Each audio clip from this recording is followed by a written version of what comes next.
እሺ እግዚአብሔር ምሕረት ይዕብየልናሞ እንታይ ለኸም ዝጅመርኩ ኣይፈለጥኩን ናፍቲ እግዚአብሔር ቅድም ዝሃበና ሓሳብ ቅድም ምኻደይ ጎይታ ክረዳአና ንልብ ኩላትና ከኣመታን ክድግፎ ልብ ሰብ ከምቲ መጽሓፍ ዝነግረና ጎራሕ ሕሱም ዝብለና ልብና መታን ክንረኽቦ ምስ ልብና ኮይና ናብ እግዚአብሔር መታን ክንቀርብ ገለ ብዛዕባ ትሕት ምባር ርኢና ናብቲ ሓሳብ ክንከይድ ኢና ልቢ ሓደገኛ እዩ ንምረቱ ባዕሉ ዝፈልጦ እንዳሰሓቐ ከዓ ዝጉይ እዩ ንልበይ ይፈልጦ እየ ዝብል ወላ ሓደ የለን መጽሓፍ ቅዱስ ክነግረና ሓደ እኳ ንልበይ ኣፅረዮ ክብል ዝኽእል ወላ ሓደ የለን ኢልና ስለዚ ልብና ፈትሸኒ መርምረኒ ረኣየኒ መንገዲ ዓመፃ እንተልዩኒ ከዓ ናፍቲ ናይ ዘለኣለም ህይወት መንገዲ ምርሓኒ ኢና ክንብሎ ዘለና እምበር ልብና ባዕሉ መንገዲ ይምድብ ሕጂ ነፍሲ ወከፍ ልቡ ከመሎ ክምርምር ኣምላኽ ይደልየ ምክንያቱ ልቢ ሰብ ትሕት እንተዘኣ ዘይሉ ለጠቕ እንተደኣ ዘይሉ ናብ ህይወት ሰብ ወይ ድማ ናብ ህይወትና መከራ ዘምፅኣልና ንሱ እዩ መከራ ንህይወትካ መከራ ዝኾነ ነገር ዘምፅእ ልቢ እዩ ልቢ ክንድቲ ዝኸዶ ክንድኡ ኻ መከራ ንህይወት ናይቲ ሰብ እዩ ዘምፅኣሉ ሽዑ ኢኻ ንጎይታ ንሞጋሰኻ ሳብኤኻ ተውዕለን ትብሎ ኣብኤኻ ተዕርፈን ሽዑ ንሱ ከዓ ከምዚ ይብል ኣብቲ ፅብቕተይ ፍትውተይ እንተዘይፈሊጥክስ ኣሰርተ ሞጋሰ ሰዓብ ኢሉ ዳዊት ከምዚ ዝተሸገረ ይመስለኒ ኣብ መዝሙር ዳዊት ደጋጊሙ ንእግዚአብሔር ልቡ ከንፀሃሉ ዝሓቶ ዝነበረ ልበይ ረኣዩ ዝብሎ ዝነበረ ከዕርፍ ስለ ዝደሊ ብሰላም ክነብር ስለ ዝደሊ ከምቲ ብ23 ዘሚርዎ ዘሎ ብሩባ ሩባ ድንመት እኳ እንተኸደ ክፉእ ኣይፈርህን እየ ማለት ኣምላኽ ምስኡ ዝኾነ ሰብ ጥራይ ክፉእ ዘይፈርህ ልክዕ ከምቲ ኣብ መዝሙር ደቂ ቆራሕ ዘሚሮሞ ዘለዉ ንዓና እግዚኣብሔር መዕቆብን ሓይልን እዩ ብግዜ ፀበባውን ፍጡን ረድኤት ኢሎም ስለዚ ኢሎም ሽዑ ንምድሪ ከዘንትውዋ ከለዉ ምድሪ እንተተናወፀት ማያታ እንተዓፈረ እንተ አንቀጥቀጠት እንተ ተገምጠለት ንሕና ኣይንፈርሕን ኢና ኢሎም ስለዚ ብልብኻ ኣብ እግዚኣብሔር ብትድገፈሉ መጠን ብኡ መጠን ሰላም ኣምላኽ ስለ ዝገዝኣካ እዩ ብኡ መጠን ንልብኻ ኣምላኽ ስለ ዝውንኖ እዩ ስለዚ ልቢ ትሕት ክብል ኩሉ ግዜ ቃልሲ የድልየ እዩ ልቢ ትሕት ተዘይሉ ሰብ ብዕረፍቲ ኣይመላለስን እዩ ድኹም ተሊ እግዚኣብሔር ሓይሊ ይቦ እዩ ስኑፍ ተሊ ከዓ ብርታዕ ኣይውስኸ እዩ ንእግዚኣብሔር ድፅበዩ ከዓ ሓይሎም ይሕደስ እዩ ከም ንስሪ ብኽናፍ ይኸዱ ኣይደኽሙን ይጎዩ ከዓ ይሕለሉን እዮም ልቢ ትሕት ተዘይሉ ግን ቀዲሞ ትሕለል ዝገብረካ መከራ ናይ ልቢ ከቢድ እዩ ዝብለኩም ነዚ ኣብ ልብኻ ስለ ዝኾነ ኩሉ ሽግራትካ ኣብ ውሽጥኻ ይትፍፀም ስለዚ ሰብ እዚ ምዃኑ እንተደኣ ተረዲእዎ ለጠቕ ምባል የድልየ ኣነ ለጠቕ በል እንተደኣ ኢለየ ሰብ እንድሕር ዘይሰሚዕኒ ክመፅኦ ዘለዎ ነገር ስለ ዘይፈልጥ እዩ ትሕት ብዘይምባል ሰይጣን ኣብ ህይወት ናይ ሰብ ስፍራ ክረክብ እዩ ዘይብሉ ትሕት ምባል ንህይወትካ እምበር ንኻልእ ሰብ ኣይኮነን ለጠቕ እትብል ንህይወትካ ክትብል ኢኻ ሰይጣን ኣብ ህይወትካ ቦታ ከይረክብ እዩ ንሰብ ካልእ መከራ መከራ ኣይኮነን እዩ መስቀል እኳ ጎይታ ወዲ ሰብ ሕጂ ኸበረ ኢሉ ዝኸዶ ምኽንያት ነይርዎ እዩ ብፀጋ ናይ እግዚኣብሔር ዋላ ሞት ክጥዕም ከም ዘለዎ እዩ ነጊርና ንኹሉ በቲ ዝህበካ ሓይሊ ትኽእሎ ኢኻ ለጠቕ ተዘይልካ ግን ምንም ዘይኮንካ ከለኻ ግን ኣይትኽእሎን ኢኻ ናብራ ምንም ዘይኮንካ ከለኻ ጭንቀት ኣይትኽእሎን ኢኻ እንተ ደኣ ለጠቕ ኢልካ ግን በቲ ሓይሊ ዝህበካ ንኹሉ ትኽእሎ ኢኻ ስለዚ ኩሉ ሰዓ ህይወትና ክሳብ ክንደይ ለጠቕ ኢላ ኣላ ክንመዝን እግዚኣብሔር ድልና ሰብ ተረጋጊኡ ዝነብር ትሕት ተኮይኑ ጥራይ ሰብ ትሕት ተዘይሉ ተረጋጊኡ ኣይነብርን ዓሪፉ ይነብርን ንሕና ይንፈርህ ኢና ኣይብልን ስለዚህ ብተኻለና መጠን ለጠቕ መባል የድልየና እዩ ትሕት መባል የድልየና እዩ ኣትሊስት ለጠቕ ንብል መጀመርያ ድምፂ ኣምላኽ ውናዊ ኢና ንረኽቦ ትሕት ምስ በልካ እግዚኣብሔር ንልብኻ ይዛረቦ ድምፂ ኣምላኽ እናተናጠረ ናባኻ ይድመፅእ ኣውድዮ ንምስማዕ ሓይሊ ትረክብ መዝሙር ንምስማዕ ሓይሊ ትረክብ ንኣምላኽ ንምስማዕ ሓይሊ ትረክብ ግን መዓስ ልብኻ ለጠቕ ምስ በለ ልቢ ለጠቕ እንተዘይሉ ግን መንባር ኣይትኽእሎን ኢኻ ሰብታ ኮይኑ መንባር ሲኢኑ እንተደኣይኩም ለጠቕ ኢሎ ኣይክእሎን ለጠቕ ዘይበለ ሰብ ምስ እግዚኣብሔር ክመላለስ ኣይክእልን ምስ ኣምላኽ ክኸይድ ኣይክእልን ስለዚ መከራ ትሕት ናይ ዘይምባል ሰብ ኣይፈልጦን ለጠቕ ተዘይልካ መከርኡ ኣይትኽእሎን ኢኻ ጭንቀቱ ኣይትኽእሎን ኢኻ እትሰምዕ ዘላቶ እዝኒ ዘለዎ ኩሉ ይስማዕ ከምቲ መንፈስ ንኣብያተ ክርስቲያናት ዝብለን ዘሎ እዝኒ ዘለዎ ኩሉ ይስማዕ ዝበሎ ሰብ ለጠቕ እንተዘይሉ ጭንቀቱ ኣይክእሎን መከርኡ ኣይክእሎን ዝርአ ስለ ዘሎ መከራ ኣይኮነን ብሓዊ ምስ ትኸይድ ኣነ ምሳኻ ኢልኮ እዩ ብማያት ምስ ትኸይድ ኣይጥሕሉንኻን እዮም ኢልኮ እዩ ብሩባርባ ድህመት እኳ እንተኸድካ ክፉእ ኮይ ትፈርሕኒ ኢኻ ምድሪ እንተተናውፀት እንተተገምጠለት ንሕና ኮይ ንፈርሕና ኢሎም ኮ እዮም እንታይ ደኣሉ ፀገም መስለኩም ለጠቕ ተዘይልካ ትሕት ተዘይልካ ዲያብሎስ ኣብ ሂወትካ እዩ ስፍራ ዝረክብ ሰይጣን ኣብ ሂወትካ እዩ ስፍራ ዝረክብ ምንም ዘይኮንካ ገለ ከም ዝኾንካ ክትርበሽ ኢኻ ትውዕል ምንም ዘይኮንካ ዓቕልኻ ኢኻ ተፅብ ምንም ዘይኮንካ ነግራም ሰብ ኢኻ ትቕየር ስለዚ ኣምላኽ ንኹላትና ለጠቕ ክንብል ይሓግዘና ግን ከም ዕላማ ልበይ ትሑት እንዲሉ ጎይታ ከም ዕላማ ኸ ልብና ትሑት ይኸውን ዘለዎ ካብዛ ትሕትና እዚኣ ንምውፃእ ዘይመፅእ ፍላፃ ናይ ሰይጣን የለን ናብ ኢየሱስ ክርስቶስ ዝመፅእ ዝነበረ ፍላፃ ንሱ እዩ መስቀል ተሰኪሙ ክኸይድ ከሎ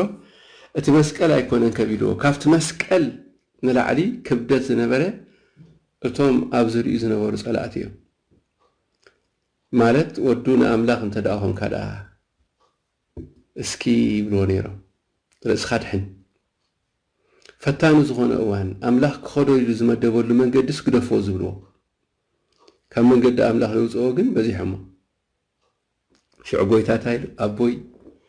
ዝገብርዎ ስለ ዘይፈልጡ ኣይተሓዘሎም እንታይ ማለት ይመስለኩም ኣብ ሰላም እየ ምንባር ዝደሊ እዩ ዝብል ዘሎ ኣብ ዕረፍቲ እየ ክነብር ዝደሊ ብፀጋኻ ክነብር እየ ዝደሊ ብሂወት ክነብር እየ ዝደሊ እዩ ዝብል ነይሩ ስለዚ ንወለ ሓደ ሰብ በደላይ ሓዘን ነዚ ዝኾነ ነገር ኣብ ሂወትካ ክለዓል ከሎ መንፈስ ይኽትብል ዘለካ ሰይጣን ሰብ እንተልካ ትጠፊ ኢኻ ሰብ እንተልካ ኣብ ሽግር ትወድቕ ኢኻ መጽሓፍ ቅዱስ ብንጹር እንታይ ነጊርና ኣሎ መስለኩም ውግእና ምስጋን ደምን ኣይኮነን ውግኡ ምስጋን ደምን ዝተቐየሮ ሰብ መከርኡ ንኹሉ ግዜ ኣይውዳእን ረድኤት ናይ እግዚኣብሔር ኣብ ሂወቱ ኣይርከብን ፀበባ ኩሉ ግዜ ሙስ እዩ ጭንቀት ኩሉ ግዜ ሙስ እዩ እንታይ ደኣ ለጠቕ እንተይሉ ግን ዝኾነ ይኹን ንዓኺ ክወግኣሉ ተሰርሐ ኣፅዋር ኣይጠቅምን እዩ ዝበሎ ቃል ኣብ ሂወቱ ይፍፀም እዚ ርስቲ ባሮት እግዚኣብሔር ይፅድቆም ከዓ ካባ ይብል እግዚኣብሔር ይብል መጽሓፍ ቅዱስ ስለዚ ለጠቕ ብዘይምባል ዝመፅእ ብዙሕ ሽግር ከም ዘሎ ክንፈልጥ ኣምላኽ ይደሊ ሪስቶር ክትከውኑ ግዜ ይወስድ እዩ ዳሕራይ ሪስቶሬሽን ናይ ሂወት የድሊ ብድሕሪ እዩ ናይ ፅምዋ ግዜ ምስ እግዚኣብሔር ናይ ንስሓ ግዜ ምስ እግዚኣብሔር የድሊ እዩ ጎይታ ምሕረት ሃበኒ ትብለሉ ግዜ የድሊ እዩ እቲ ብትሕት ብዘይምባልካ ስፍራ ዝረኸበ ኩሉ ካብ ሂወትካ ተፀራሪጉ ናይ እግዚኣብሔር ነገር ክሳብ ዝገዝኣካ ንእግዚኣብሔር ሰሚዕካ ትባረኸሉ መዝሙር ሰሚዕካ ትባረኸሉ ቃሉ ሰሚዕካ ትባረኸሉ ግዜ ክሳዕ ዝመፅእ ሪስቶር ምዃን የድልየካ ስለዚ ንዲያብሎስ በዚ ነገር እዚ ስፍራ ይንሃቦ ጎይታ ስፍራ ይሃቦን ቅልስና ምስጋን ደምን ኣይኮነን ምስ ሰብ ዝበሃል ሽግር የብልናን ሰብ ምስ ሰብ እንተ ደኣ ሽግር ክገብር ጀሚሩ ግን ካብ ትሕት ምባል ወፂ ኣሎ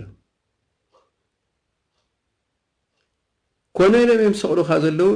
نقويتا خنردو إن خلينا زقبرو أي فلطن يوم واي نافتنا إلوم ما أنت حساب بزبي لخسجري نمنتاي زي فلطو ጳውሎስ ናብ ሰብ ገላትያ ክጽሕፍ ከሎ ከምዚ ኢሎም ኣቱም ዓያሹ ሰብ ገላትያ ቀደም ኢየሱስ ክርስቶስ ኣብ ዕንትኹም ከም ስቁል ትርእይዎ ነይርኩም ሕጂ ደኣ ነቲ ሓቂ ከይትእዝዝዋ እንታይ ዓዚብኩም ኢሉ ሰብሲ ጽቡቕ ገይሩ ንጎይታ ይፈልጦ እዩ ክትብሎ ትጸንሕ እሞ ጽውጽዋይ ዝኾነ ናብራኻ ክነብር ትርእዮ ሽዑ ጳውሎስ ክጽሕፍ ከሎ ናብቲ ሰብ ብስሙ ገይሩ ኣድራሹ ይሂቡ ከምዚ ኢሉ ይጽሕፈሉ ኢየሱስ ክርስቶስ ቅድሚ ሕጂ ኣብ ዕንትኻ ከም ስቁል ትርእዮ ነርካ ሕጂ ደኣ ንሓቂ ከይትእዘዝ እንታይ ዓዚምካ ይብሎ ምዕዛም ምድንቋር እዩ ትድንቁር በቃ ሰብ ክሳብ ዝገርሞ ትድንቁር ጎይታ ኢየሱስ ኣብ ዘመኑ ንፈሪሳውያን ዝጸርፎም ዘሎ ዝመስሎ ሰብኣይ ሰኣንን ይኸውን ይጸርፍ ግን ኣይኮነን ነይሩ ሓቂ ይነግሮም ነይሩ ኣቶም ደናቁርቲ ኢልዎም ሰብ እንተ ደኣ ጸልሚትዎ ይድንቁር ናይ ብሓቂ ደንቆሮ ዝቕየር ደንቆሮ ነጊርካዮ ዘይርድኦ ጥራይ እንተ ደኣ ሰብ ደንቂሩ ክተረድኦ ይትኽእልን ኢኻ ኣቱም ደናቁርቲ ዝብሎም ዘሎ በቃ ነቲ ናይ እግዚኣብሔር ነገር ከይሰምዑ ፋይናል በፂሖም እዮም ደንቂሮም እዮም ሰብ ይድንቁር እዩ ዛትዋይ ትሕት ክብል ዘለዎ እግዚኣብሔር ክረድኦ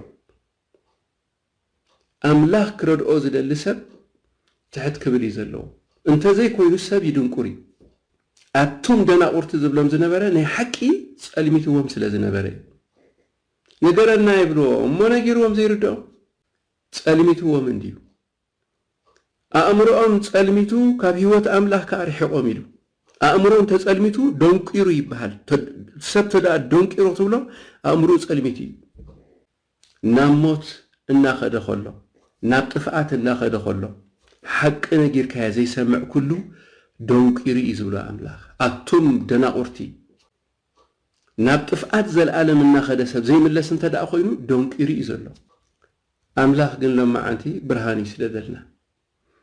ኣብ መጽሓፍ ቅዱስ ኣብ ብሉይ ኪዳን እንታይ ይብሎ ነይሮም መስለኩም ቱሚምን ኡሩሚን ዝበሃል ነይሩ ንሳተን ይብርሃን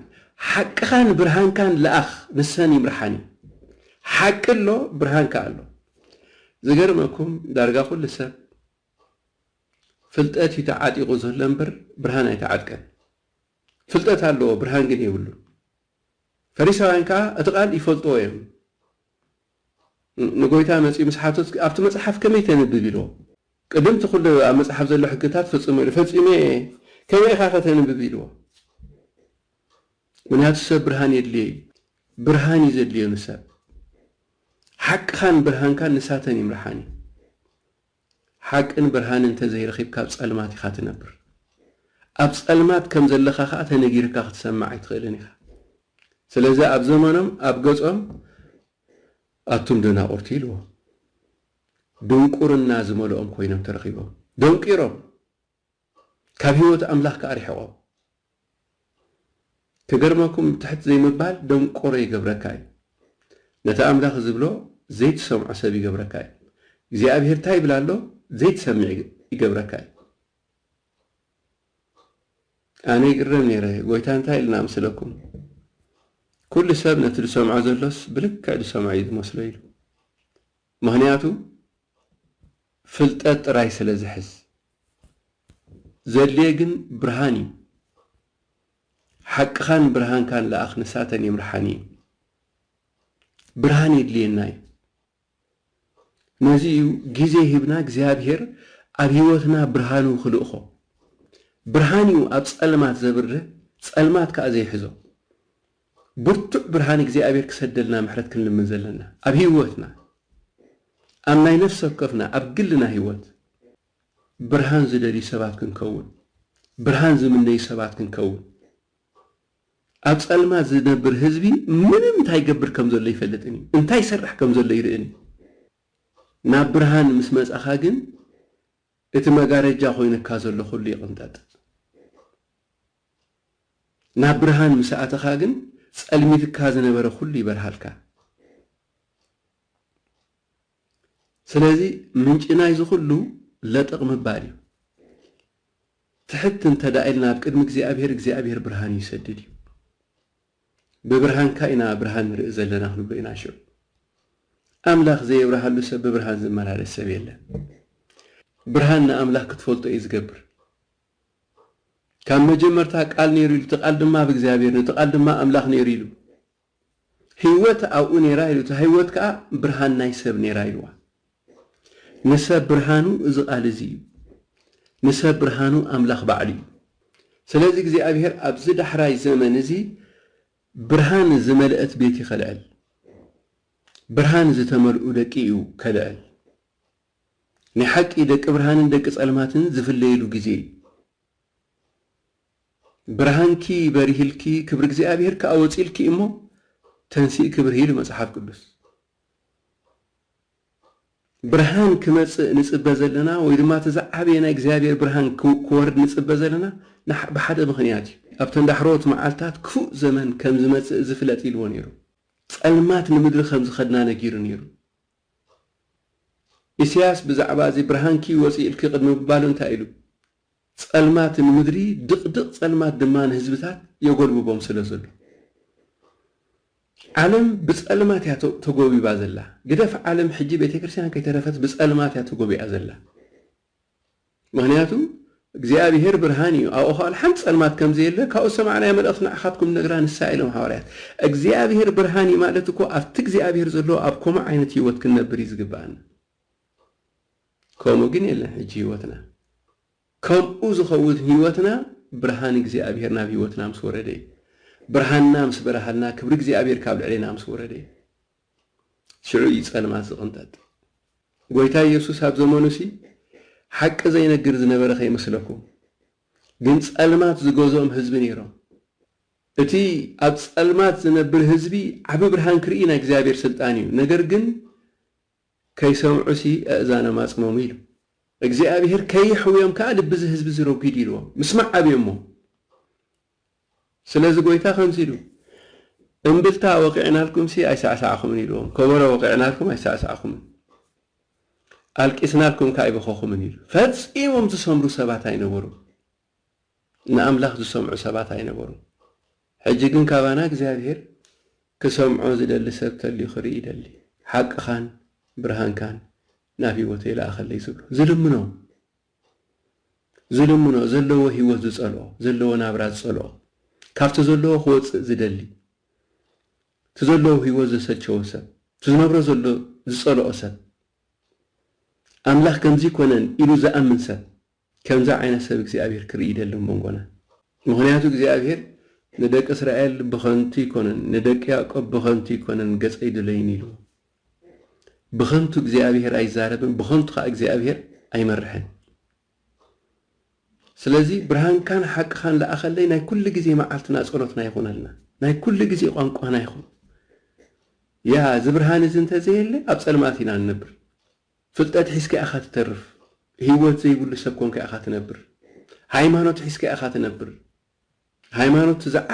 زعبي مقارج جاي تزعبي ناي سبسأل ماتي هايمانوت تخطولت رأي كونن نحاد نقر لمدو تغير كاي نسيء هايمانوتنا نسيء هايمانوت زخونك حقوي موسي እግዚአብሔር مسكربس كمزيلو أب كدميخا محرت تدارخي بس بجاخا با كبر خاريني له بجاخا قص خاريني بجاخا خبر خاريني كمزيلو تسلسب بزح زلو يمسلكم نعمله كمزيلو زلو يسب بزح زلو يمسلكم بزح سب كمزا عينة تاريخ يقولوا كمزا عينة هيوت يقولوا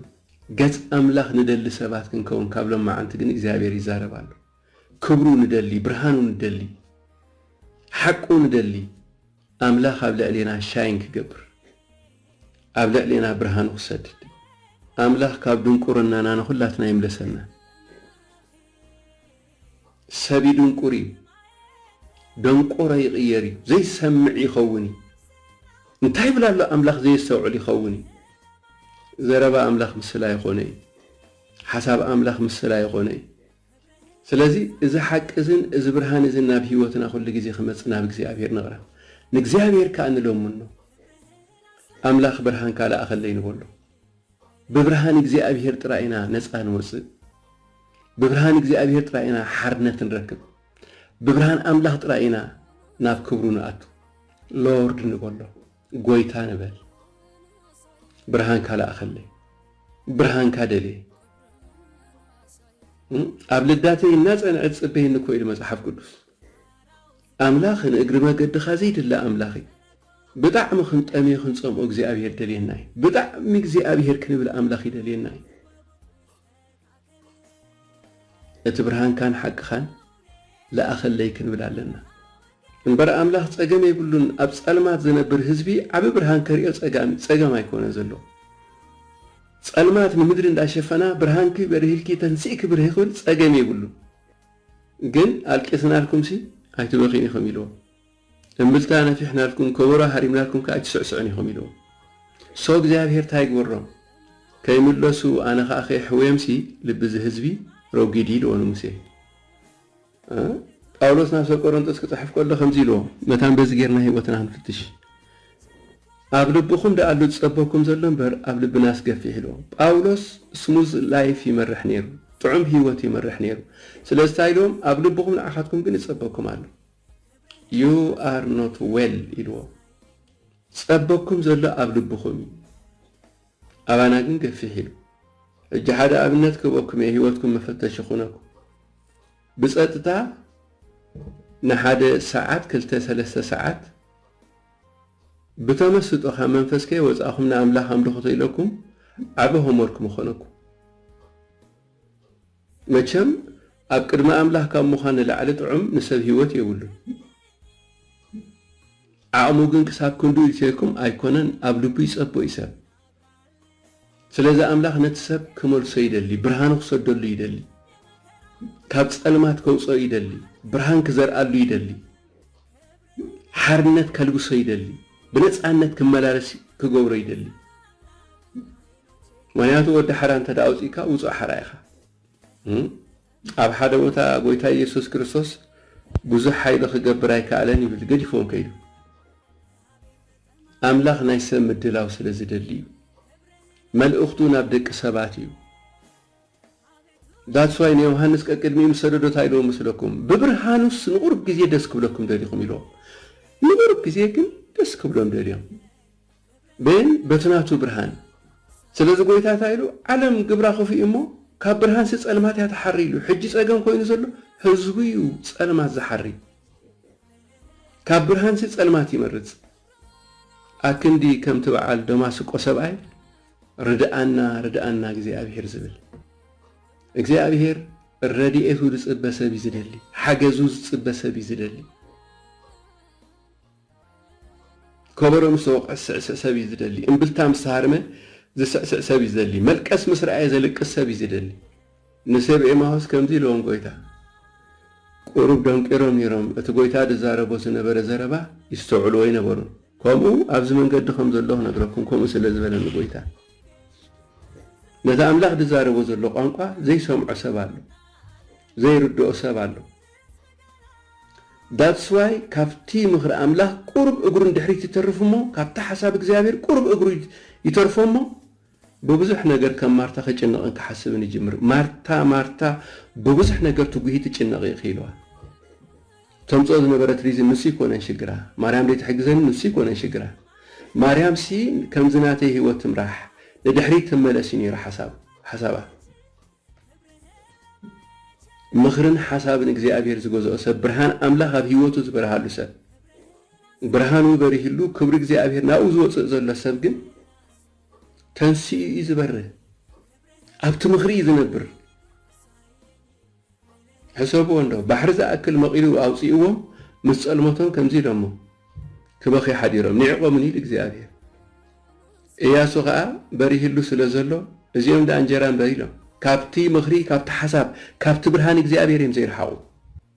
እግርኻ ዘልሓጥ ምስ በለ ግን ካብቲ ብርሃን ካብቲ ናይ እግዚኣብሔር ነገር ልብኻ ይርሐቑ እሞ ኣምላኽ ህያው ከም ዝኾነ ንምሕሳብ ዓቕሚ እንዳሰኣንካ ትመፅእ ከም ሰብካ ክፅልምተካ ይጅምር ከም ማርታ ከዓ ዘረባ ማርታ ክትዛረብ ትጅምር ማርታ ሽዑ ይብል እግዚኣብሔር ስለዚህ ደቂ እስራኤል ንኣምላኽዮም ረሲዖሞ ንኣምላኽዮም ሓሳቦም ከቋፅሮ ዘይከኣሉ ካብ ህይወት ኣምላኽዮም ቀስ ኢሎም ርሒቖም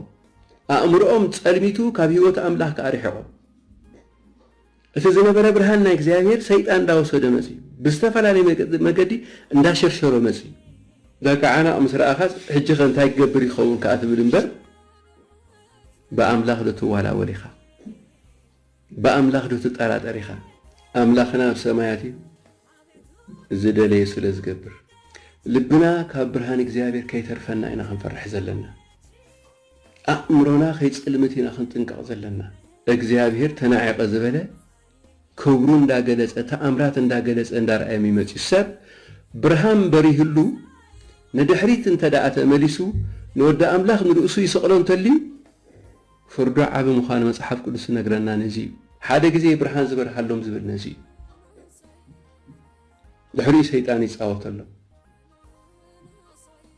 أبوي زقبرو يفلطن يم زبر لقويتا نزي سب انت دا دونكيري سلا حدا نصف سبعي بخصص سأنو لسي دحان سقل له يلمو مدري كونت نسألميتها أمر أمي يسألميتو كابيوتنا إجزابير يمري حقا بزح سب كوم إيو إذا زمان زخوم إيو خوين زلو سيد أنكس سندابلة زمارخا جزينا بس إحنا أملاخ كل جزي خابزة دفعات زي يحلونا كابس ألمات يحلونا لبسا بيترفي نازي عندك إسرائيل بلبوم ناب جبس تمسو زبلنا لبوم يتريفو أقرام يزخيد نيرون بر لبوم سوء ما ينبرا سلازك زابير هي أولي مبار عامي رخبو لدحرا أملاخ نمخار عامي رخبو كالقصدن عام رخيبو ترى حساب كحسبو عام رخيبو نخلقنا مبالغن عام سينا أبيوت كازو لبرهاني زوجيكا أبيوت كازو لبرهاني زمرحكا أبيوت كازو لبرهاني غا دوزل بلاكا نازيو نتن سمعو بوغبو كل سمعو بزي أبير بارخلنا نبلو زلنا المات يقفوفوخ نبلو زلنا أمر يقفوتوخ نبلو زلنا التن سمعو السيم سانا حبر زلو قالوا مصحف قدس لنا التن سمعو قال مساتاتهم سلازي حبره أي تقوم من يلو عند حرت تنقر قال زي تقيمك بيناي برهان كتركب تخل بيناي برهان كختم مالالس تخل أي تقوموا من مساتاتهم سلازي حبرة زي تقوموا دي نقرأكم إذا نسمع أوديو بتخكل تدي سمعنا أي تقمنا زي تقمك كسمع عن تخيل كاي برهان يبرهالك مخلا أملاخي خبدك حسابك زيابير قرمك شو نسوك تعلو مسولك شو هاتك عزوك أيناي انتاي أها تانايت مالي هو تايدي لنا بأيبل انت بشو اسخا سخان جرانا لابل كاسي أنبتا إنا هايب لكاسب كم زي سمعيو مسك زي أبير كم زي توقع زي بلبوم ناب قبس تمالسو لبوم يزحط إلو تاريفوه سلازي خلقو سحديرا كبخي حديرا زي أبير كان يعقو منير أتبرهان أملاخ بيوتو ما يكزل معر أملاخ يكودن التن سمعه متان كتقمنا صبوك يرنا خن سمع أملاخ زدلي أرى قريب سيفس حدا جزينا أوديو السمع مسيرو سيقمطه زي نقولكم تدي سمع يزرقمو تدي سمع يدقموني وكذا أبر 5 دقائق خوينا أبر بعد دقيقة طعم سمع الدقاسي مزه كمل لا يصبح عقم حيدتي ساب نقولكم كندا أملاخ زدل خايا أملاخ زركبلك كندت زدل خايا شوهات كاس خفتلك كبره وقع كله أبينير كايب لك يا أملاخ بلتا خرن كله بينير ليت سعسع ملكس خون كله زيت بكيز بلك تأملاخ دزاربو علتها وخوم خمتقال تزيك ناقر مكم نترفينا كافت حساب እግዚአብሔር نترفينا اندحريت دق اسرائيل قره لهم نقويتا يسمعون كان مجمرتا ديت نقرنا لا كل جزء يزربومي كل جزء يزنبرن قويتا ديت نقرنا كل جزء يزربوم ده حرقن لهم أبقد مفارس هيدر بين لهم نهاوارات كاتنكبو ስለዚ ሃዋርያት ከይተረፈም ብጸልመቶም ግዜ ነይሩ ሰብኤማ ጸልሚትዎም እዋ ልቦም ንምእማን ዝደንጎየ ዓያሹ ኢሉ ክዛረብ ጀሚሩ ጎይታ እዚኦም ከዓ ጸልሚቶም ደንቂሮም ምክንያቱ ወዲ ሰብሲ ከምዚ ደይኮነን ዝፅሕፍ ዝብል ዘሎ እሱ ጥራይ ኣይኮነን ይነግሮም ነይሩ ምስኦም ከሎ እጂ ኢሎም መዓንቲ ለጠቕ ተዘይልካ ጭንቀትካ ይትኽእሎን ኢኻ ኢልካ ከሎ ነዚኣ ረጊፅካያ ትኸይድ ከይሰማዕካያ ትኸይድ ምስ ተጨነቀ ሰብሲ ኢሉ ንጎይታ ክነግረኩም እቲ መግደራ ምስ ረኸቦ እቲ ጭንቀት ምስ ረኸቦ ሽዑ ደስ ተውዕል መናፍስ ምስ ተጨንቕዎ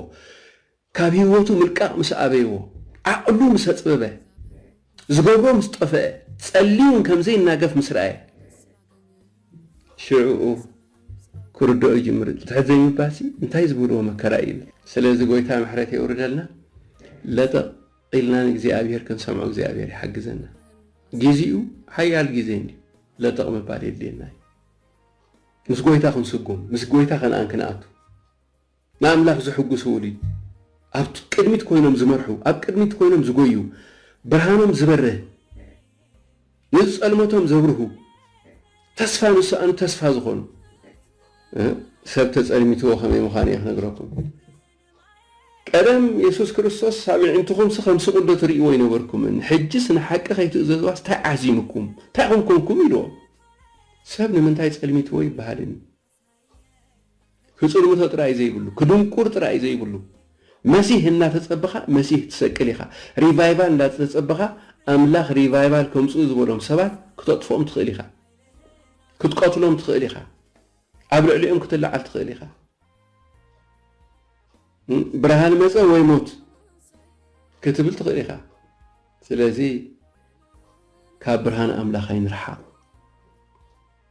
ብርሃንና ክበርሃልና ክብሪ እግዚኣብሔር ክወፀልና ቀሪቡ እሞ ካብ ብርሃን እግዚኣብሔር ኣይንርሓቕ ሰብ እንተጸልሚትዎ ዝገብሮ ነገር የብል ደንቂሩ እዩ ዝተርፍ ደናቁርቲ መልእኽቲ ናይ ጎይታ እዩ ደናቁርቲ ኢልዎ ደንቆሮ ኾንኩም ኢኹም ዘይትሰምዑ ኾንኩም ኢኹም خبرت هاي مدي سعسع كويلهم قليل مسلا كوي كون ندغروم زلو انتاي كبر هاري ملنا دراي بولو انتاي كبر هاري ملنا غويتا خمس زبلنا بولو يلا كودا كله ملو ساعه سعيد جمرا بيلو بابيلو وصي زخي سلالو مشعو مويقو جمري بلامو باب زي سعس زي وداكا ابسورا زي بصح سلازي غويتا يردا حيلنا خم معلتاتنا خون كم بعد كالب كم بعد إياسو كل ساعة كابتنا إجزابير مخري كابتنا إجزابير قال كن راح إذا يقولنا نتأمل خزبله كن سمع إجزابير زرينا بزخلوها إجزابير يخبر سلازنا نسمع ما بقى سيولة طقم بالي تحت مبالي كلاتنا لطق كنا بريد لينا تحت مبالي لينا تدي كوينو وهو أكندي نايبرهان معالتات ندار أخذ رأي تنبر كل ساعة أما كرا أخذ تنبر أبشين كاتي أخذ تنبر كابز خلق زي أبهري وزعلنا نتسألي زابرم موسين بفتي موجس لاغني بسمهم سلاوقو ይህንን ያልኸውን ነገር አደርጋለሁ አለው እርሱም እባክህ ክብርህን አሳየኝ አለ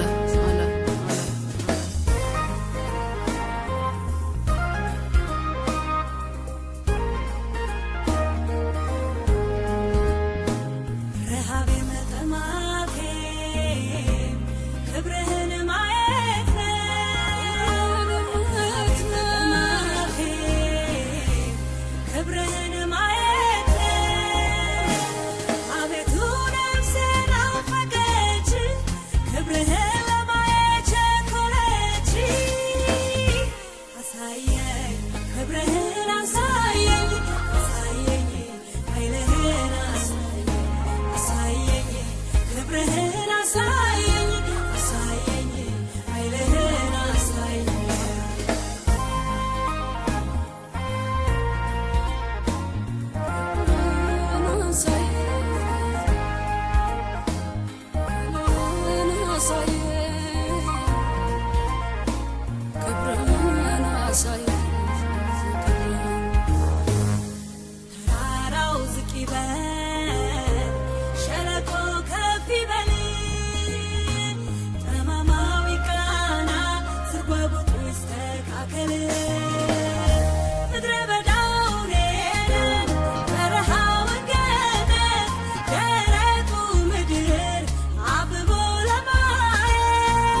ና